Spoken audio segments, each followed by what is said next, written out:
Hello, my name is Tim Davis, Recreation Director for the town of Stoughton. I'm here with my team, Rebecca Bashan of RBLA Design and Tim Power of PVI Site Design, to speak to you about the proposed CPA project to rehabilitate and renovate the playground located behind the Wilkins School.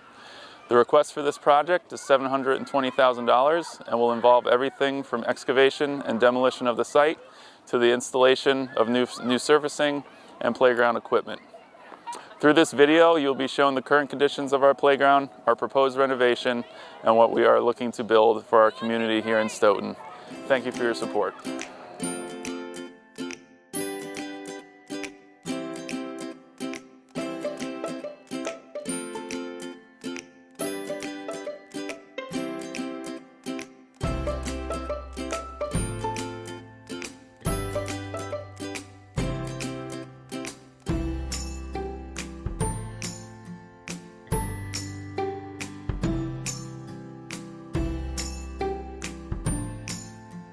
When it rains, the playground floods.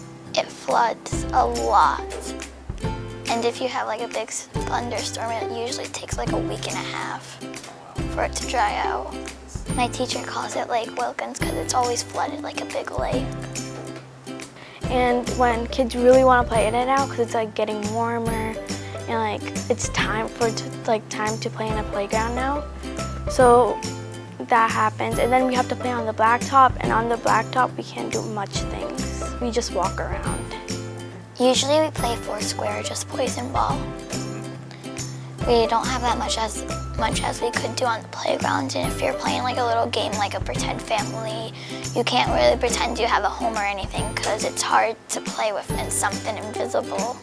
I think it's important to have a nice playground because this one's old and like kind of run down, and it's like not big enough. The playground's a little outdated because there's not as much newer stuff as the other playgrounds have that kids might enjoy a little more. And I don't like how like none of it's handicap accessible at all. Some of the equipment, it gets rusty, and like when kids go down it, they get all dirty, and like we have to go to the nurse and change sometimes. Our playground as it is today is approaching disrepair. The equipment in its infancy was excellent and appropriate for its intended use. However, today we find the equipment outdated, breaking down, and unsafe.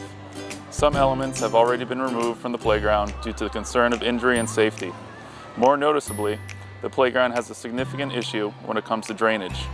During a storm, severe or light, puddling on the surface appears and stands for sometimes days at a time. This renders the playground unusable for the children and staff of the Wilkins School and the numerous community members who utilize the playground in the surrounding portion of the town. The playground that is being proposed will be a complete redesign, a design that was created with the feedback of the Wilkins School community, staff, as well as various town residents. This playground will be 100% ADA compliant with 34 accessible elements of the play structures with a poured-in-place rubber surface on top of a newly designed drainage system. This playground has low elements such as musical instruments, play panels, and low-level climbers rated for a 5 years and younger demographic, but also high challenge elements rated for 5 to 12-year-olds and beyond. The equipment provides built-in, much-needed shade cover to the play area and clear sight lines for adult supervision and children. The elements of this design were strategically laid out to encourage separation of age groups for safety and supervisory needs. This playground will be a destination in town and will be the third recreation playground to connect and bring our community together. If approved this town meeting, this playground will be ready to open come the start of the 2019-2020 school year. And if you could build a playground outside, what would you put out there? Everything that's in this playground right there. So Seema, my last question for you. If I were to tell you that next school year you came in, so the first day of school, you came into school and there's a brand new playground outside, how would you feel? I would feel really happy and excited to play on it. Do you think all the other kids would too? Yes.